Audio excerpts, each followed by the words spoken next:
Selamat malam Bung Supri. Selamat malam Arya. Oke. Pekan kelima pertemuan menarik nih.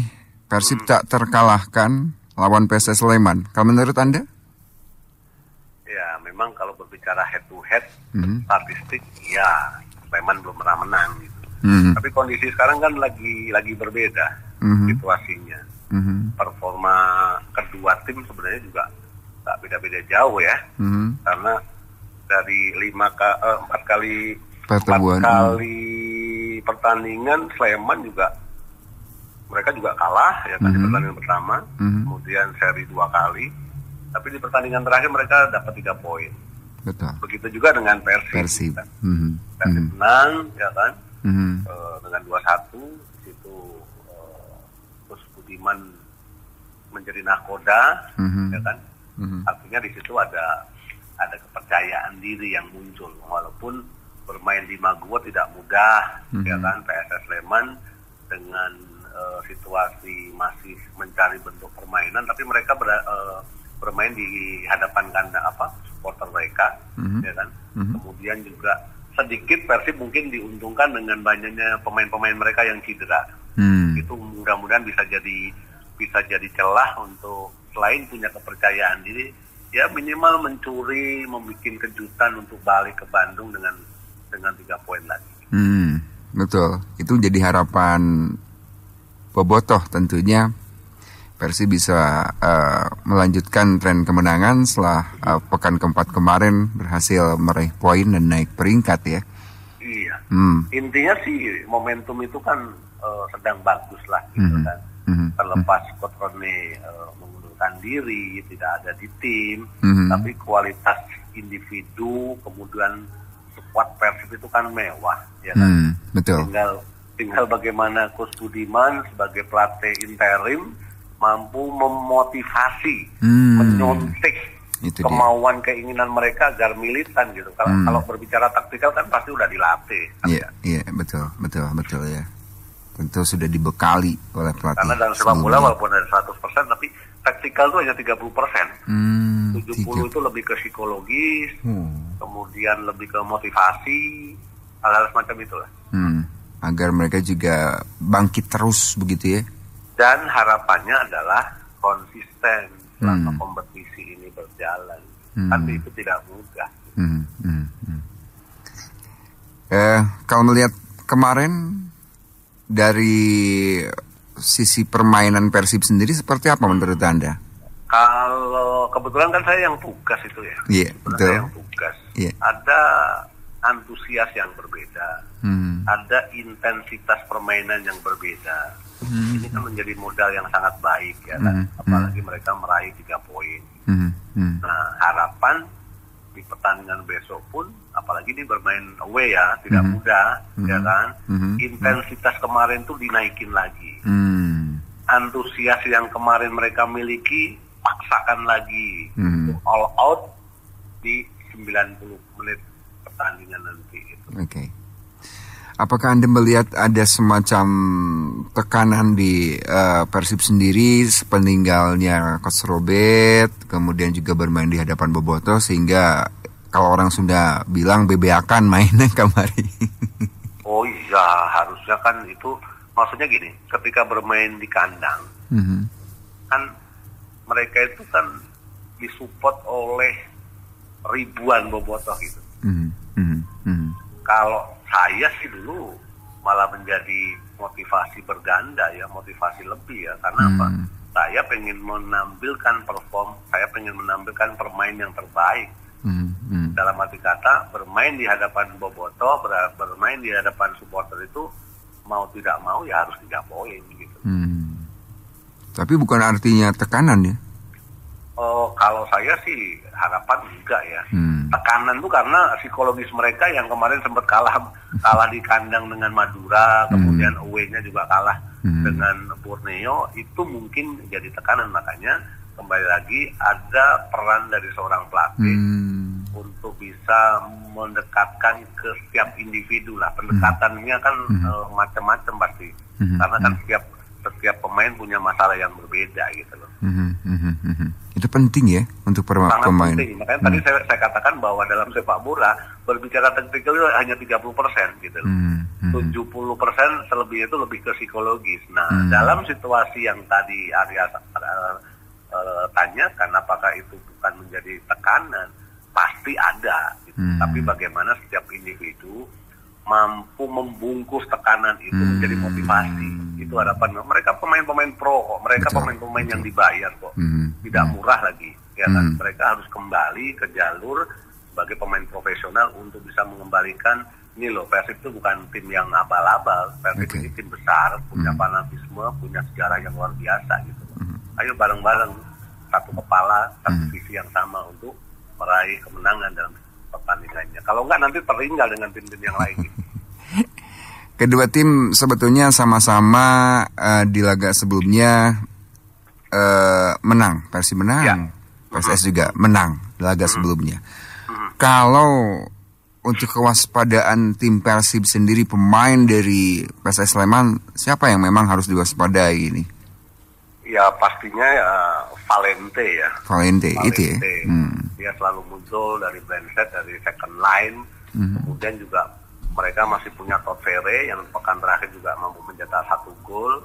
Terus jangan diremehkan juga Boas Salosa kalau memang dimainkan, walaupun usianya tidak muda, tapi ini pemain yang smart. Dia tidak pernah banyak bergerak meminta bola, tapi dengan satu langkah, satu sentuhan itu bolanya akan berbahaya. Yang perlu diantisipasi. Kemudian juga harapan kekalahan ketika mereka dikalahkan oleh Madura itu juga harus menjadi evaluasi ya. Terlalu nyaman, terlalu sering, terlalu berani untuk melakukan attacking, tapi tidak ada keseimbangan dan akhirnya mereka kebobolan dari counter attack. Sleman pun seperti itu. Mereka akan mencoba menjaring turun tengah lapangan dengan zonal marking. Nah, kemudian mereka akan buang ke pinggir, ada Komarudin di sana, mantan PSIS, dan counter attack mereka juga akan cepat. Itu yang perlu diantisipasi, terutama di sisi sebelah kanan tuh. Kemarin nggak ada hand-hand, ya kan? Di sisi sebelah kanan tuh selalu dieksploitasi lawan. Betul. Kalau melihat pramusim kemarin juga PSS Sleman ini punya kekuatan di lini belakang sehingga beberapa kali Persib juga kesulitan untuk menembus lini belakang PSS Sleman. Nah, apa ini juga memang harus siapa kira-kira di Persib yang bisa membongkar pertahanan belakang nih? Siro pastinya dengan eksplorasi dia, dengan penetrasi dia. Cuman kadang-kadang kan dia masih terlalu banyak, terlalu lama untuk bisa melewati 1, 2, harus 3. Kenapa harus 3 gitu loh? Maksud saya ketika dia itu cut inside dari luar masuk ke dalam, cari David da Silva, kombinasi play di situ, kemudian Ciro juga saya pikir punya kemampuan untuk melakukan shooting dari luar kotak penalti. Dan beberapa kali ketika dia tuh memaksakan untuk bisa melewati banyak pemain dan ujungnya kan dia harus cedera juga gitu. Betul. Dalam arti kata besok harus bermain lebih efektif, tapi lebih membunuh gitu tusukan-tusukan dia. Gitu. Betul ini ya. Karena bagaimanapun juga tetap kolektif nih sepak bola ini ya. Ya harus ada kolektivitas, harus ada chemistry yang memang harus dibentuk. Komunikasi di dalam lapangan itu kan memang sangat penting kan, baik itu dengan body shape ya kan, dengan awareness ya kan, itu kan akan mempengaruhi setiap pemain baik itu ketika memiliki bola atau tidak memiliki bola. Oke.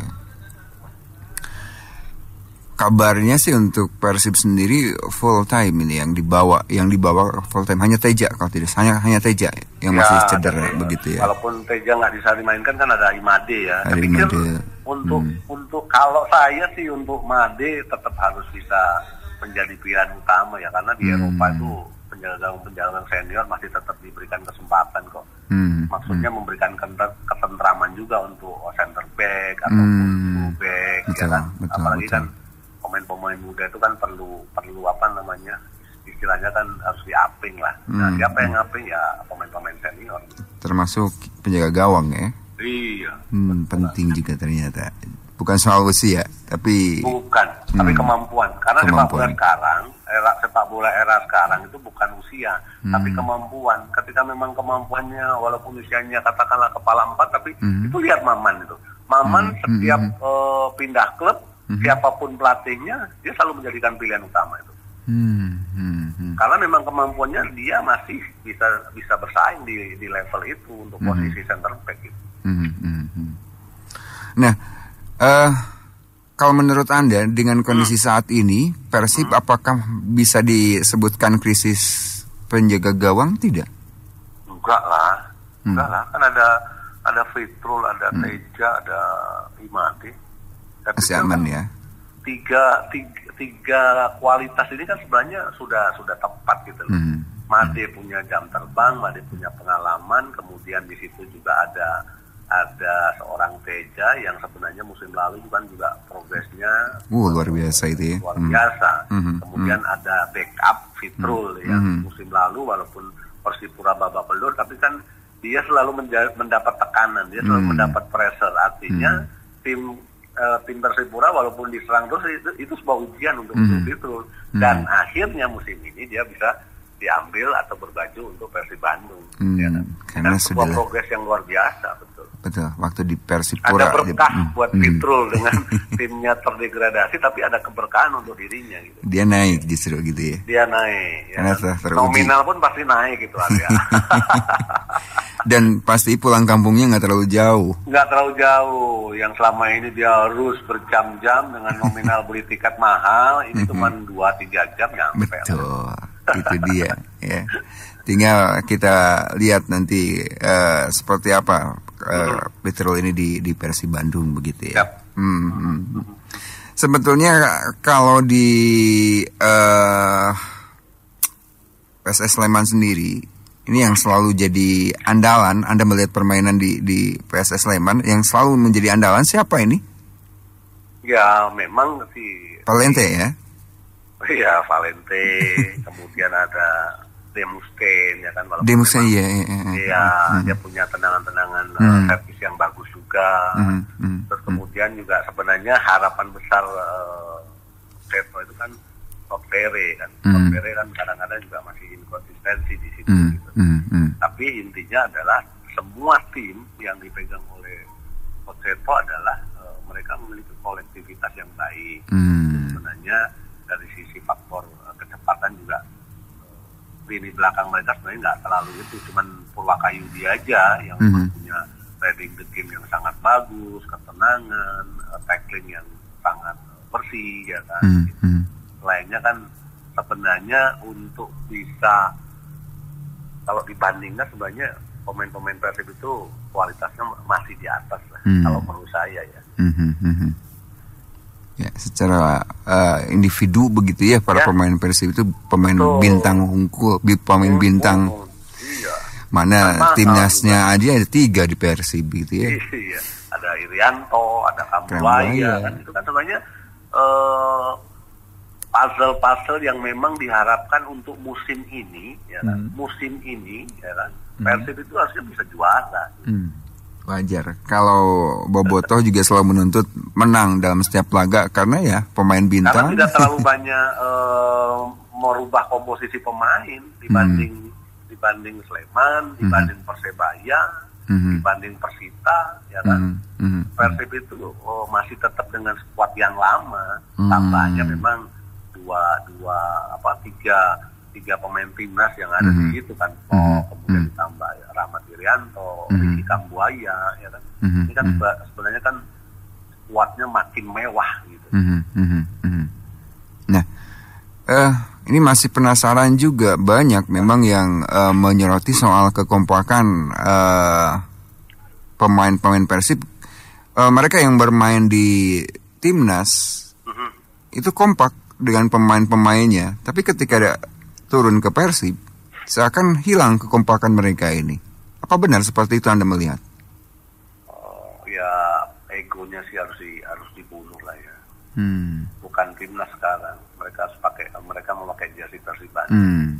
Artinya gini, pelatih siapapun nantinya, mereka harus mengajak para pemain yang punya label dan kualitas timnas, lu harus bermain untuk gua, lu harus bermain untuk Persib. Kalau lu nggak mau bermain untuk gua dan untuk Persib, mendingan lu nggak usah lanjutkan kontrak. Itu kan profesional gitu. Ada hak dan kewajiban yang harus dijalankan oleh mereka. Gitu. Nah, ketegasan di situ ya. Seorang Fergie aja pernah melempar sepatu David Beckham atau Ronaldo kok. Kenapa di Persib Bandung tidak ada yang berani seperti itu? Gitu. Itu kan menjadi apa namanya? Menjadi tanggung jawab yang sama, baik itu tim, individu, coaching staff atau siapapun di situ. Ketika memang perform, tim ini keren. Tapi ketika memble, tim ini akan hancur. Kan resikonya itu, Pak. Iya, betul. Sangat disayangkan sih kalau pemain-pemain sekelas itu ya, pemain bintang lah. Tapi tidak bisa diandalkan, harusnya selalu jadi andalan begitu ya. Karena memahami kebintangannya terlalu dangkal mungkin ada. Kalau namanya bintang, dia itu harus bisa memberikan contoh di dalam ataupun di luar lapangan. Kalau dia itu merasa bintang dengan nominal pembayaran yang besar, dia harus selalu menampilkan performa yang konsisten untuk bisa apa? Bisa menyenangkan bobotoh, menyenangkan supporter, ya kan, membahagiakan keluarganya. So ketika memang juara, siapa yang merasakan? Kan mereka juga. Nah, Bung Supri ini kan baru memasuki 4 laga ya, 5 lah sama besok 5 pekan begitu ya. Apakah Persib masih punya modal untuk kans juara musim ini? Masih terlalu jauh, tapi tetap setiap tim masih memiliki peluang yang sama sepanjang Persib jangan sampai membuang-buang poin ketika bermain di kandang. Oh, itu ya, main di kandang penting. Harus dikalkulasi benar-benar. Ketika di kandang mutlak harus 3 poin. Ketika di luar kandang minimal 1 poin. Kalau itu bisa dijalankan, saya pikir dengan sedikit startnya yang agak keganggu, ya mudah-mudahan tim-tim yang lain mungkin juga akan keganggu dengan tim yang lain. Ya ngarepin mungkin Madura terjegal, Borneo juga banyak pemain mungkin ya kan tidak dalam perform yang terbaik, mereka juga kalah ya kan. Dalam sepak bola kan bisa aja situasi itu akan terjadi. Betul. Tapi jangan sampai kalah di kandang aja ya. Jangan sampai kalah di kandang. Okay. Mudah-mudahan ketika dikalahkan Madura itu yang pertama dan yang terakhir. Betul. Setuju lah ya. Betul.